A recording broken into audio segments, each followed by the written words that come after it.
Hi, this is Bite Size Guide and I'm Phil.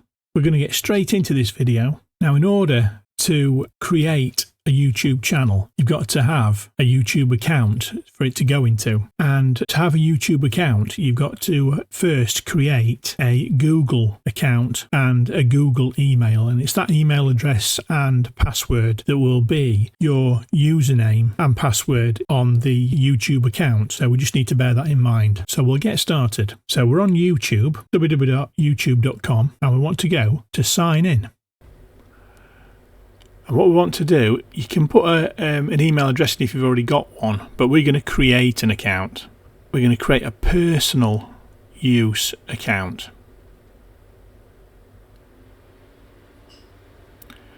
And we'll put first name and surname, which is optional. And we'll put in the date of birth.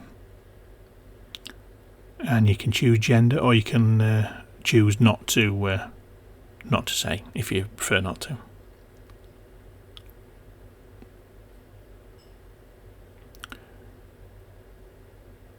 And I can use an existing email address, or you can get a Gmail address instead. So we'll do that.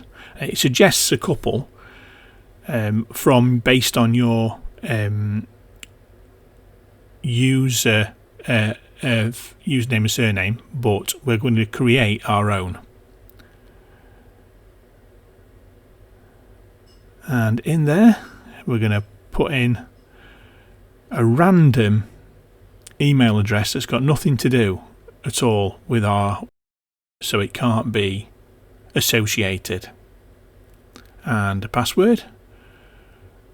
Try and give it a strong password. I work in corporate and 15 characters is like the minimum for like a secure, but it's up to you. I'd put a lengthy one, uppercase, lowercase, numbers and symbols. Make sure you put all of those in. Makes it more difficult to brute force them. Recover email address. Now you can put recover email address in there. Basically, if you get locked out, you can go to that email address and you can get back into your account again. And there we have it. So we go next, and we can choose 1-step or 4-step setup. We'll just do 1-step. It's fairly straightforward, and we just go down the kind of like the terms and conditions. Accept all. You've got to accept them anyway. You've got no choice. And down again. And confirm. And again. And agree. And there we have our YouTube account. So if we click on there, that's our account. So what we want to do now is create a channel.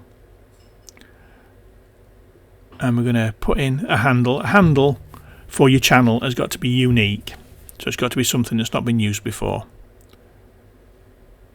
Great historic buildings. And it's green tick, so that means it's unique. Nobody else on YouTube has got that, so that's okay. And the name, it doesn't really matter. It can be anything. It doesn't have to be unique, but I like to put it relating to your handle. As you can see, it's virtually the same. And click Create Channel.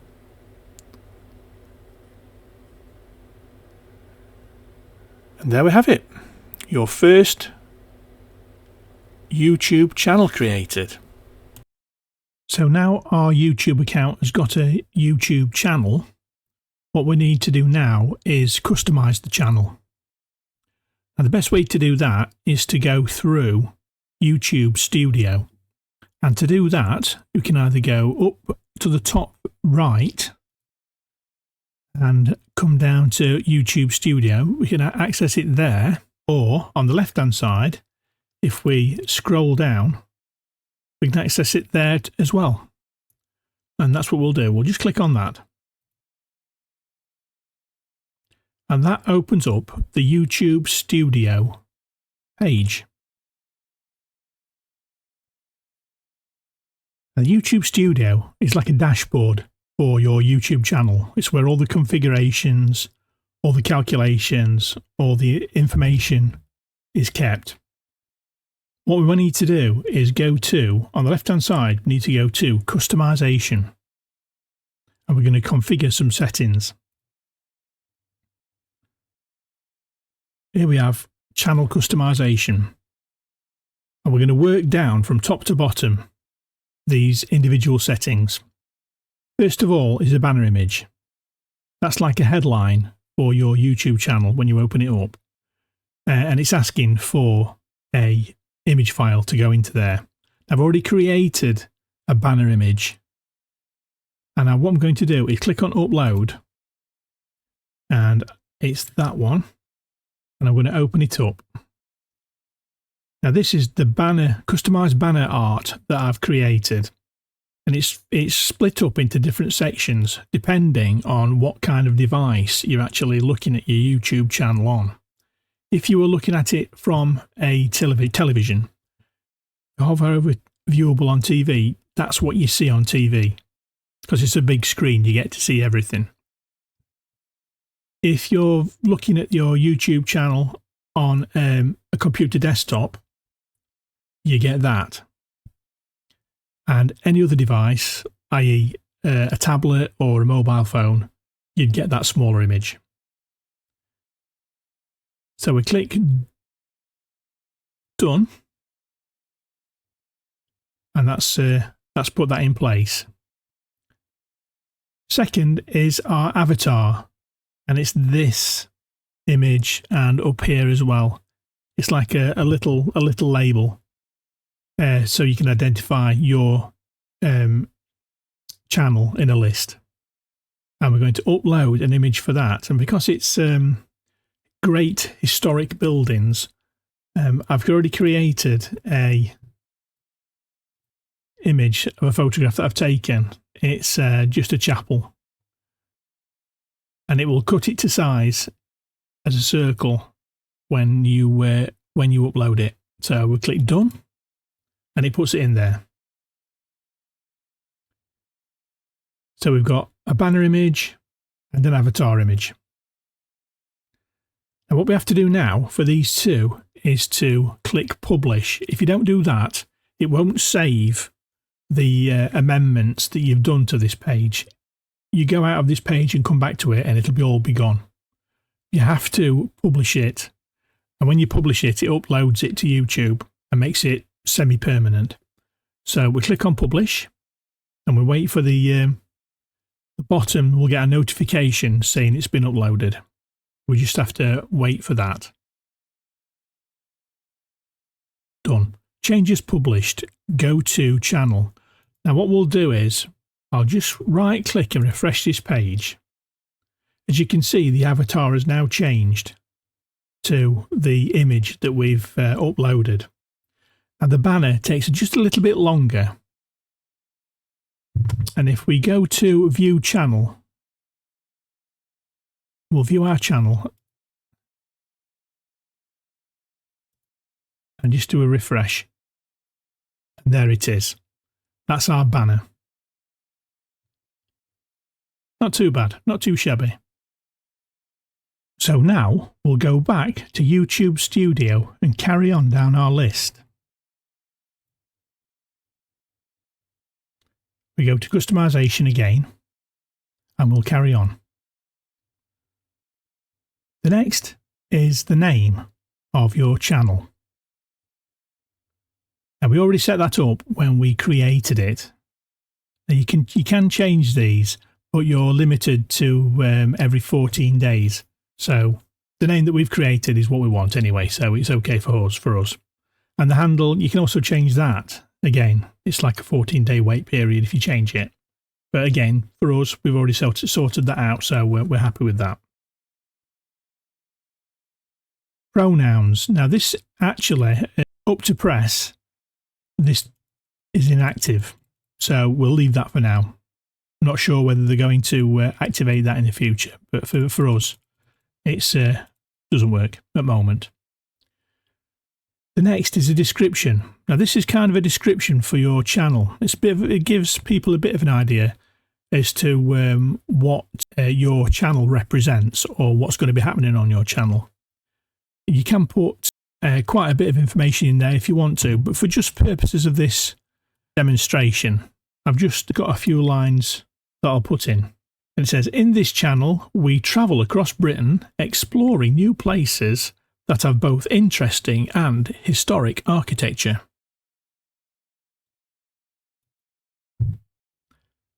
And that will actually show up on your homepage.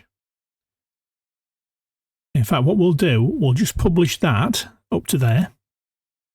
Give that a few seconds, wait for our notification to come in again. And then we will go to our channel again. And you can see it's up there. So if we click on more, there it is. That's the description that we've left. Very good. So now we've done that. Again, we'll go back to YouTube Studio and customization. I mean, in theory, you can do all these in one go if you wanted to. But what we're doing is adding them in and just showing the result of each one so you know what you've done, where to expect it to be. So we'll drag down. We've done that.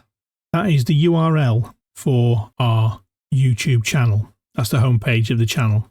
So next on the list are links. This is where you can add in or share external links with your viewers. We're going to add in two relevant ones, the National Trust and English Heritage. So if we add link, we put in National Trust, the URL, National Trust, and we'll add another one, English Heritage, and the URL for that, English Heritage, and we'll publish that, we'll save it, and we've got the notification. So we'll go to the channel and we'll see what that looks like. There we go, nationaltrust.org and one more link. So if we click on that, links, that's what we've put in. So they're direct links to National Trust and the English Heritage websites. Very good. So now we've done that, again, we're going to go back to YouTube Studio. And you guessed it, customization. And we'll drag down to contact information. Now we want to give contact information some extra consideration, because if we get this part wrong, it can seriously compromise the security of your YouTube account. Basically, what you have to do in this portion is to give an email address. Now this is for use with businesses making inquiries, for instance, offering sponsorship and that sort of type of thing. So you really do need to put an email address in there. Now the problem with it is that email address is publicly visible on your YouTube main page. What you don't want to do is use an email account that you've used to create your Google Gmail account and your YouTube account, because basically if you do that, then people can see the username of your YouTube account and it makes that a target for hackers. If you imagine your YouTube account being like a house and the channels inside your account being rooms, if they want to break into a room, they've got to break into your house. But if they don't know your email address, they don't know the address of the house, because there's billions of accounts on YouTube. That's in effect millions, billions of houses. They would not be able to find you. So what you need to do is to avoid using that account and avoid using an account that you would use for other things really. Personally, I like to create a brand new account and just use it for this purpose solely. So I've created a brand new Gmail account and I'll put it in here. Commerce made up account at gmail.com. So it's not actually a real account, that I just made that one up on the spot just to give you an example.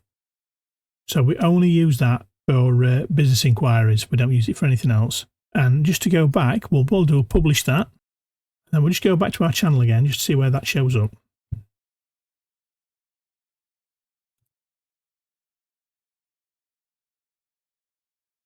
It's in there. So if we click on that, there it is. And that's publicly visible to everybody in the world. That's why we don't want to use the one that is our YouTube and Google account. That's our username in effect. So we'll cancel that off, and again we'll go back to YouTube Studio and customization. And the last category on this page is video watermark.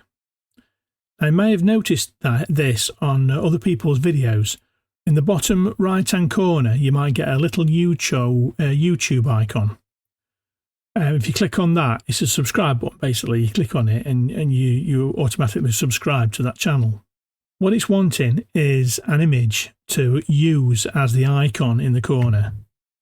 Now I've actually created one myself, and it is YouTube watermark. So I open that and there it is. I created that myself. So I click done and it puts it there. So that will show up as a little icon in the bottom right hand corner of all your videos, and it gives people watching your video the opportunity to click on that and subscribe to your channel. Now you've got three options. You can either put it end of the video, you can put it on the entire video, but what I like to do is to customize the start and just delay it slightly. Just pops in after a few seconds. So if we go to custom start time, and this is how many seconds or minutes from the start of your video. So I'm going to put 20 seconds. And then we're going to publish. Now I can't really demonstrate that one without putting a video on, but we will do that soon. And also, if you want me to do a video showing how to make a banner image and this button, if you want to see a video of me doing that, let me know in the comments. And if anybody does want me to do that, I will do a special video for that. So while we're still in YouTube Studio, we'll just go down the tabs just to make a little bit of a description of what they actually are. We've got dashboard, and that's just like how to upload your videos. And it gives you some statistics regarding subscribers and things like that, just basic statistics. We've got content, and this will list, when you've got videos on your channel, it will list all your videos that you've got, and it will give you some statistics. How many comments you've had, how many likes, views, visibility, whether it's private or public. For each one, it'll give you some statistics for that. And it'll also give you statistics for shorts, live streams and playlists, etc., etc. It splits them up separately. You can get some interesting statistics from that page. Your analytics, again, this is not really going to tell us anything because we've got no videos on the moment, but what it will do, it will tell you how many views you've had, watch time hours, how many subscribers you've had, and then there's like a real-time counter, and it counts how many subscribers you've currently got and how many views you've got in the last 48 hours. And that's live. It updates every few seconds. You can see it every update live. It'll flash there like that. And then the figures update. So that's like a live ticker that gives you up-to-date information about your channel. We've got community. So if anybody posts any comments, they come into here. And if you've got response status unresponded, it'll show the ones that have come in, but you've not responded to them yet. So that's an easy way of looking and seeing who you've not responded to yet. I always try to respond to everybody that sends me a comment. Subtitles, copyright. Now this is if you've got any copyright claims against any of your videos. If you did a copy, if I did a blatant copy of somebody else's video, absolutely just a literal copy, and put it and published it, it would show up here and they'd give you like a warning telling you options. You can either remove it or whatever, but they're quite sharp on that. Earnings. Now, this is if you could become monetized. It gives you statistics on how much you've actually made in the day or week or month.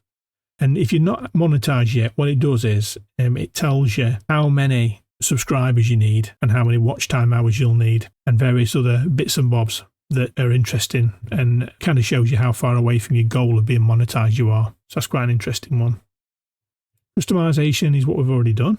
Audio library. Now this is great because all this music is provided to you by YouTube, and it's all been vetted and is copyright free. So basically you can download these and put them into your videos and it's all free. So that's a great source of music tracks to add to your videos when you're making them. It's a great resource, and it's absolutely free. There's one more important thing on this list, and if we go back to earning a tab up here, before you apply, it's step up to two-step verification. What you can do, you can click on that, turn on two-step verification, and what that does is it's an MFA, multi-factor authentication, and what that does is you authenticate obviously with your username and your password when you're getting on to your YouTube account.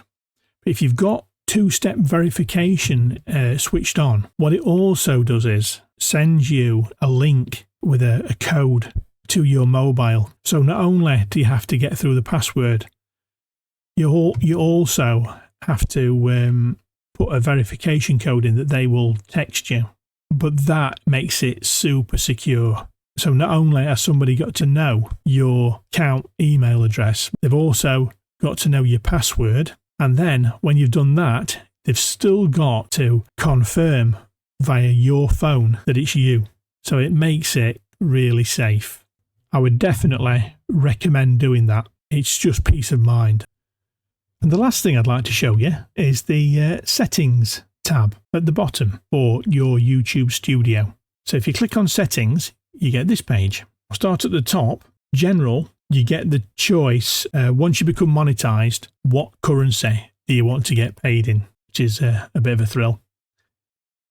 Channel, so basic information, country of residence, and some keywords. Keywords sort of like give YouTube an idea of what your YouTube channel is about. So I could put architecture, historic, popular, church, that type of thing. And it helps YouTube focus where to display your videos, who to display them to. So on the next tab, we have advanced settings. These settings are like a template, and they will show up on every video that you do. So you don't have to put it in every single time you upload a video. If you put these settings in, this is what your settings will default to when you upload a video. You've got the option to change that on every video that you upload, but it just saves a bit of time if you fill this in already. It fills in some of the blanks. Now this is your audience. If you have not made this video for kids, if it's got adult content or not particularly suitable for small children, etc., you must say no. Set this channel as not made for kids. If you don't do that, if by some accident you put in this is made for kids and it's got adult content in it, you don't want that to happen. You can review it every time, or you can just put no. Set this channel as not made for kids. If you don't do that also, and you put it as safe for kids, then it will be directed mainly to kids. So you don't want that really. You sort of like, if it's for adults, I always put it to the middle one just to be on the safe side. And if you've got a Google Ads account, you can link that. I've never done that myself, but you've got the option to do that there. Now in the feature eligibility tab, we click on that one. There are 3 stages of eligibility on a YouTube account. You've got the standard features, and if we drop down, with the standard features, you get that automatically when you sign up for a YouTube account. So you can add collaborators to your playlists, playlist creation, you can upload videos of a certain size, and such things. It's like the very basics of what you can do.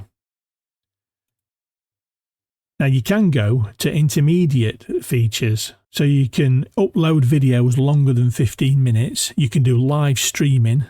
You can customize your thumbnails. That's really important. Don't underestimate the power of the thumbnail. I might do a video on that actually, discussing the pluses and minuses of thumbnails. Give us a shout in comments if you'd like me to do that. And you've got to verify phone number that you gave as part of your Google account when you first signed up. So you've got to verify that number. So basically they'll send you a text. You've got to reply to it, basically, that type of thing.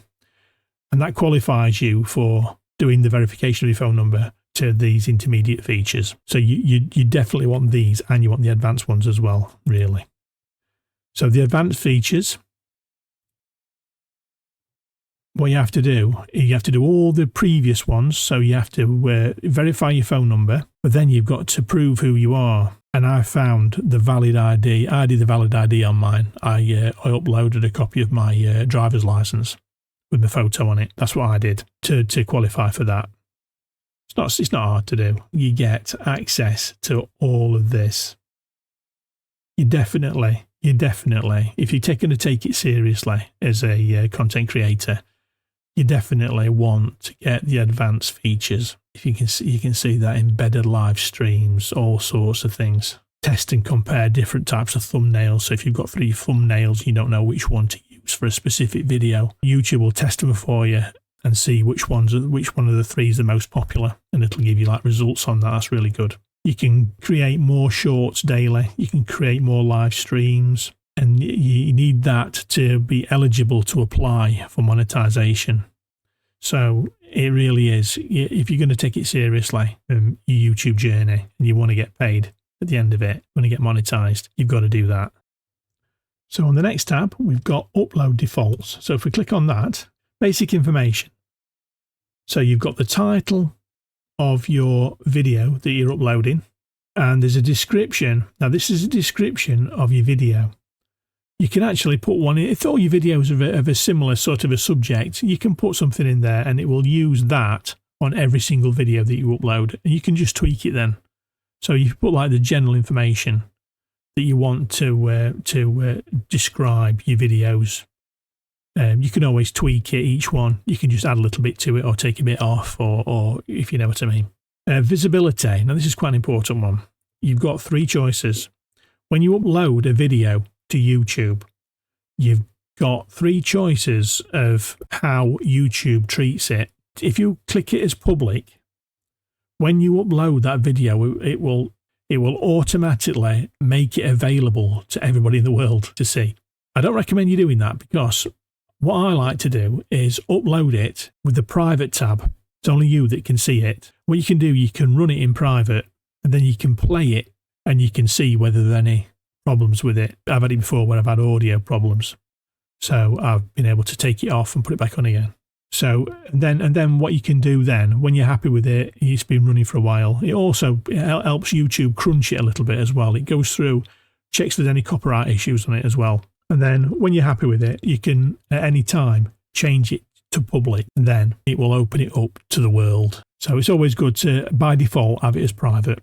Now in the advanced settings, again, these, whatever you do with these, will become the default settings for every video that you upload. You've always got the option to change it if you feel you want to. If one of your videos is slightly different to the others, and you want to have a different category on them or whatever, you've always got the option to change it. It's just out of convenience. It saves you time. It's really good.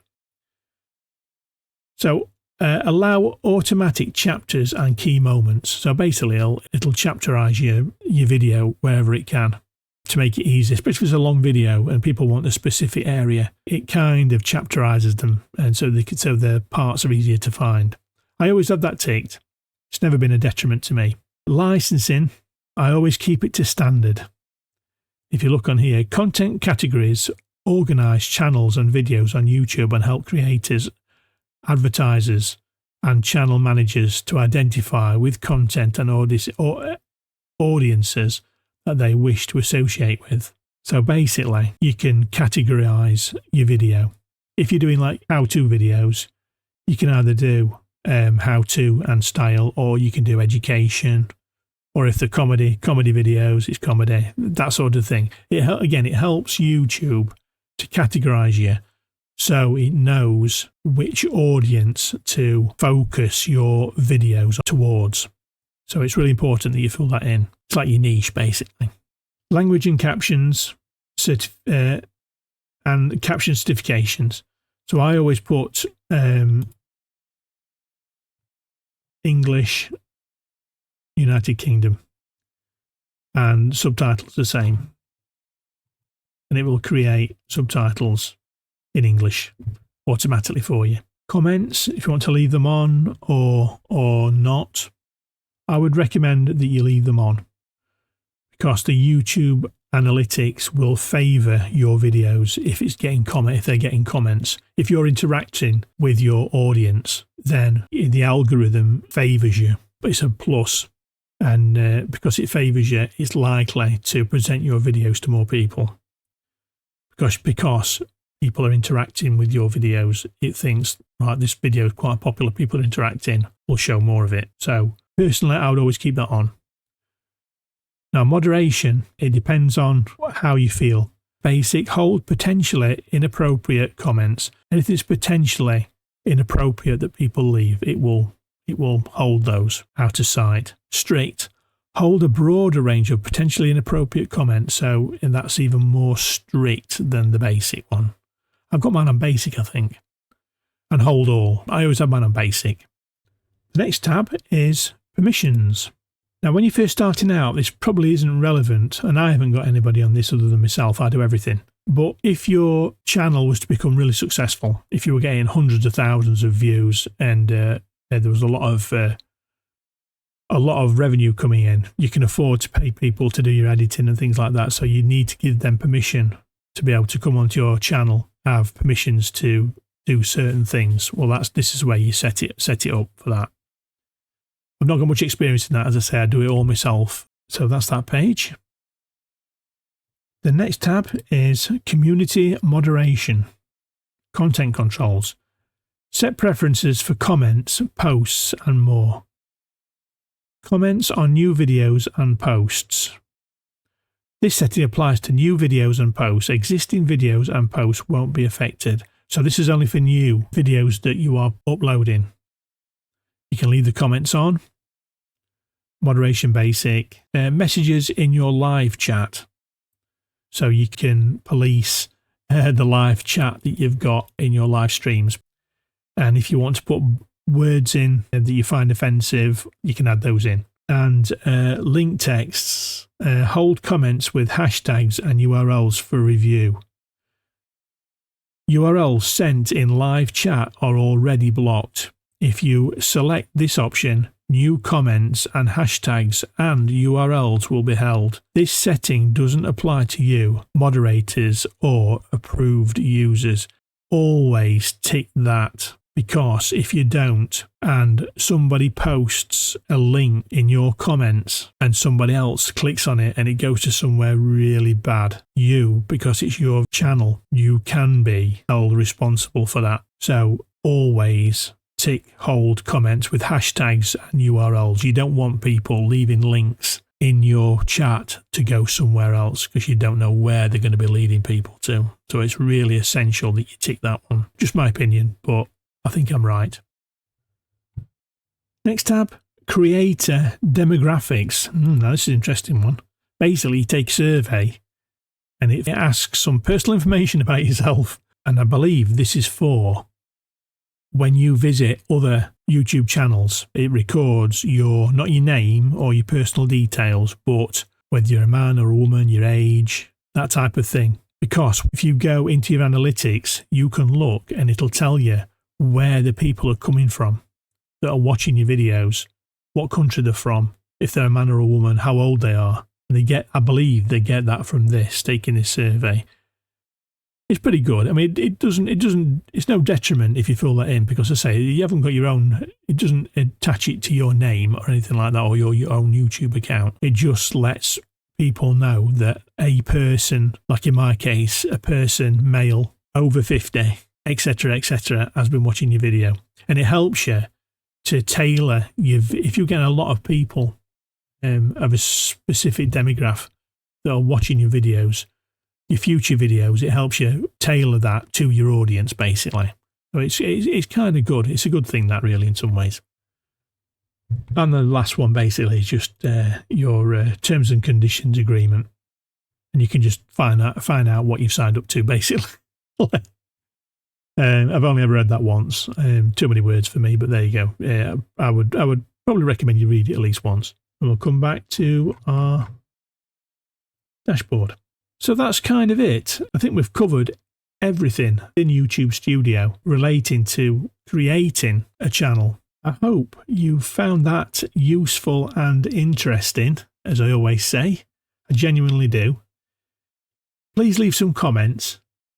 If you've got any questions, please leave them. I read every single comment. I try to reply to every single one in some shape or form.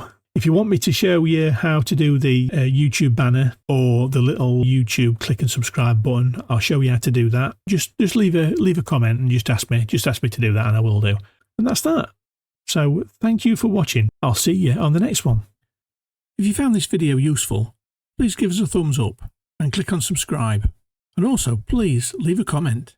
The more comments we get, the more improvements we can make to these videos, and the better and more useful they'll be to people in the future.